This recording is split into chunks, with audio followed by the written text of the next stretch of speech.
Aos políticos, menos liberalismo e mais caráter. Aos homens de letras, menos eloquência e mais ideias. Aos cidadãos em geral, menos progresso e mais moral.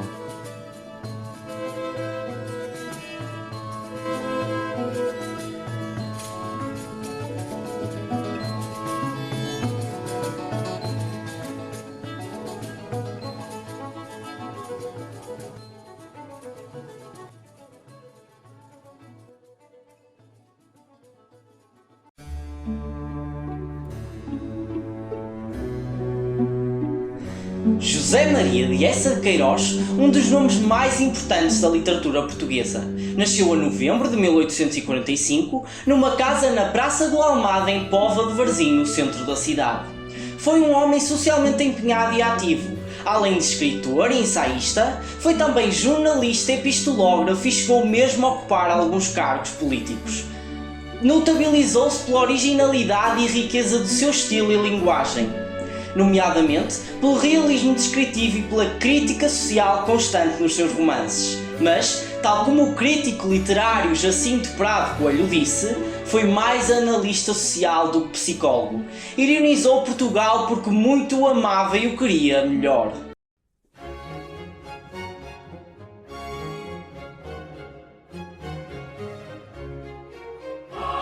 A partir de meados do século XIX, Portugal é governado por um movimento político conhecido pelo nome de Regeneração. Trata-se de um período que vai de 1851 até a implantação da República em 1910. A Regeneração, ou movimento político regenerador, divide o século XIX em duas partes distintas. Separa o período das ideias revolucionárias que caracterizam a época do chamado Primeiro Romantismo, cujos expoentes máximos na literatura portuguesa foram Alexandre Herculano e Almeida Garrett. Época esta dominada pela instabilidade política, social e económica. Da época seguinte, que neste caso é a Regeneração, caracterizada pela estabilidade associada ao pré-industrialismo. Os políticos regeneradores pretendiam, numa primeira fase, aproximar Portugal, país atrasado a todos os níveis relativamente aos restantes países europeus, do progresso que se fazia sentir lá fora.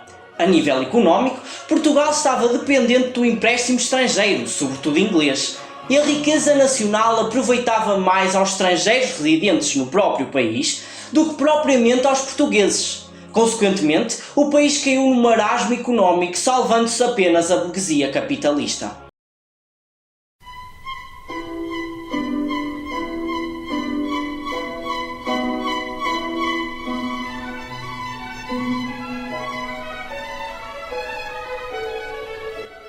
O amor eterno é o amor impossível.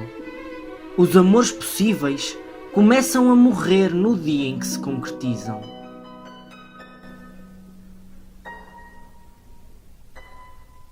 Num ambiente boêmio da cidade universitária de Coimbra, estes jovens reuniam-se para trocar ideias, livros e formas para renovar a vida política e cultural portuguesa, que estava a viver uma autêntica revolução social com a introdução dos novos meios de transporte ferroviários, que traziam todos os dias novidades do centro da Europa, influenciando esta geração para novas ideologias e valores.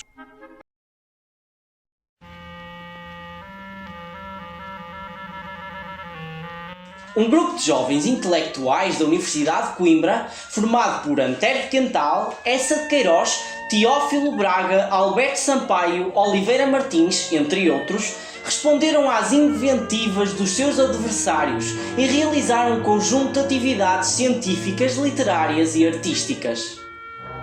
Estes jovens opunham-se contra a ordem conservadora e retrógrada, pondo assim em questão toda a cultura portuguesa. Assim se designa o grupo de jovens intelectuais portugueses que primeiro em Coimbra e depois em Lisboa manifestaram descontentamento com o estado da cultura e das instituições nacionais.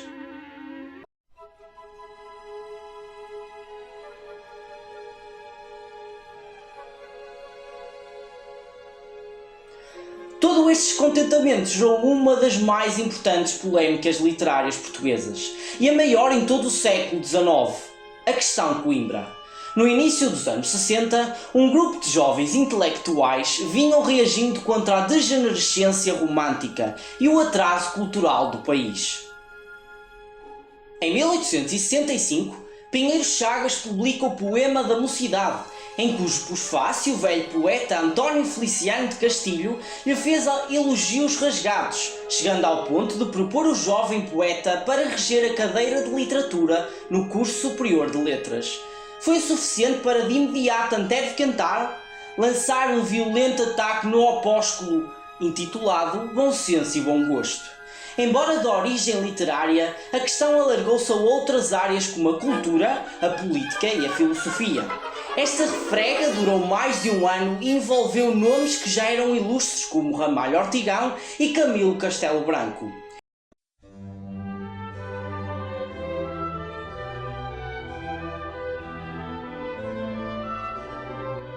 O realismo e o naturalismo foram movimentos estéticos que tiveram expressão nas artes plásticas e na literatura.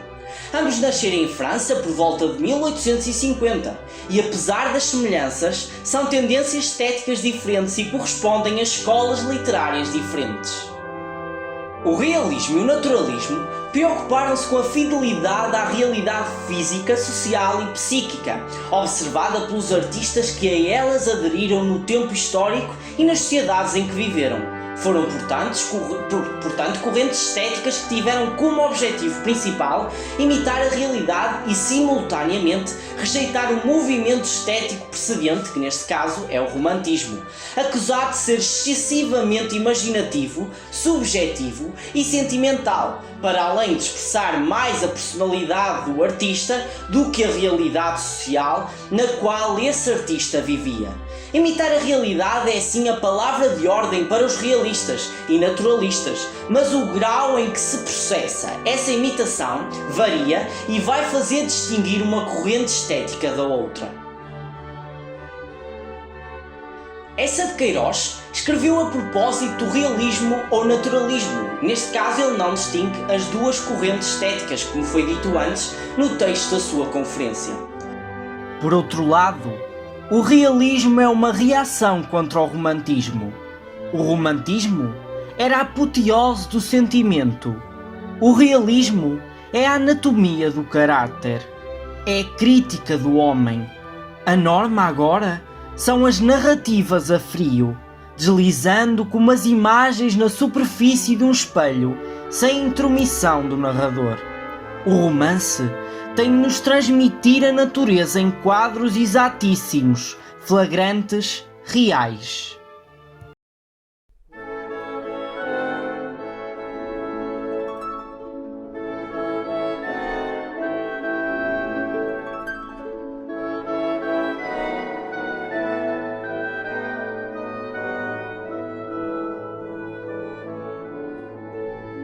É que o amor é essencialmente perecível e na hora em que nasce começa a morrer.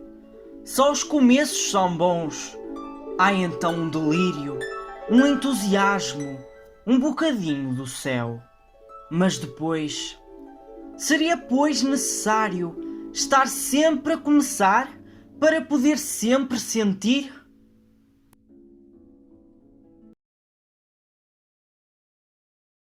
No final dos seus estudos em Coimbra, os jovens envolvidos na questão Coimbra foram viver para Lisboa, entendendo que Portugal se deveria aproximar da tão esperada Europa culta. Passaram a reunir-se para discutir problemas sociais, políticos, filosóficos, culturais e religiosos. Eram então conhecidos em Lisboa como o Grupo do Cenáculo. O grande impulsionador no âmbito do grupo foi Antero Quental, que decidiu organizar na Sala do Casino lisbonense uma série de conferências abertas, onde se expressassem as grandes questões contemporâneas, neste caso religiosas, literárias, sociais e científicas. Nascem assim, em 1871, as Conferências do Casino. Na Conferência de Eça são apresentadas as razões para a necessidade de proceder, em termos literários, a uma revolução como a que se estava a operar na política, na ciência e na vida social. Os vencidos da vida. Esta é a designação atribuída à segunda fase da geração de 70, após terem desistido da ação política e ideológica que antes propunham levar a cabo. O grupo, profundamente insatisfeito com o cenário político, social e cultural português, surgiu em 1887 à mesa do restaurante lisboeta Tavares, mas a maioria dos encontros passou a realizar-se no Hotel Bragança. Foi o primeiro grande hotel construído em Lisboa nas primeiras décadas do século XIX.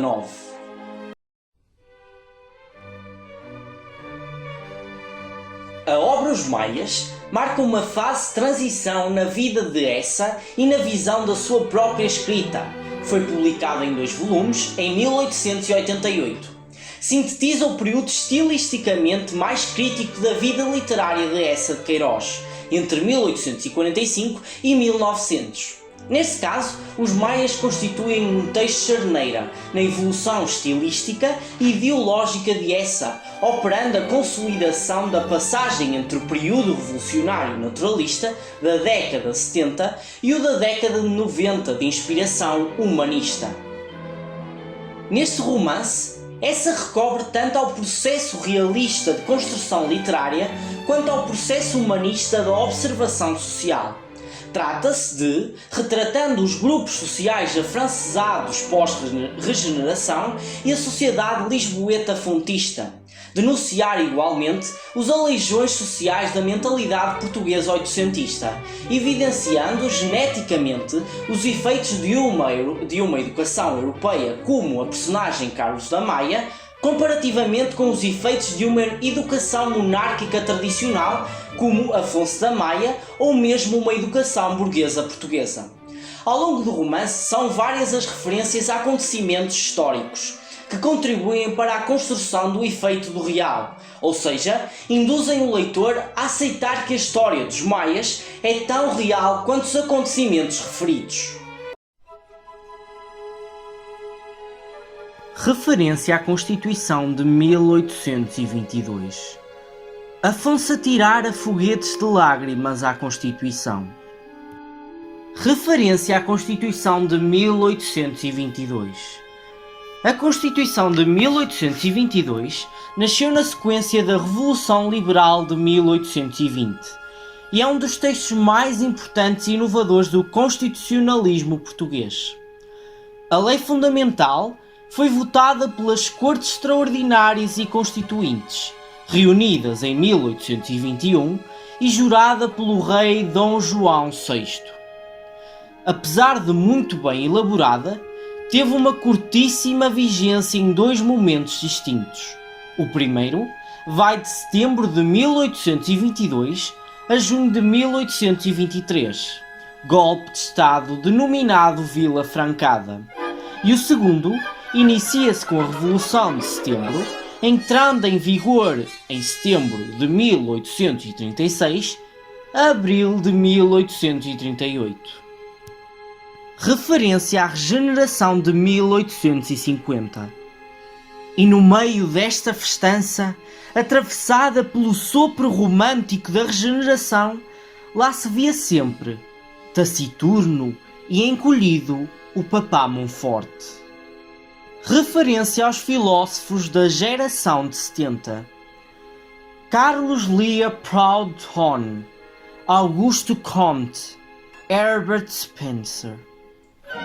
Referência a l'Assommoir, romance naturalista de Zola publicado em 1873. Esse mundo de fadistas, de faias, parecia a Carlos merecer um estudo, um romance. Isto levou logo a falar-se do Assommoir, de Zola e do realismo. Referência ao fim da escravatura nas colónias portuguesas, decretada em 1869. Mas eu lhe digo, meu querido Ega, nas colónias todas as coisas belas, todas as coisas grandes estão feitas. Libertaram-se já os escravos. Referência ao ultrarromantismo.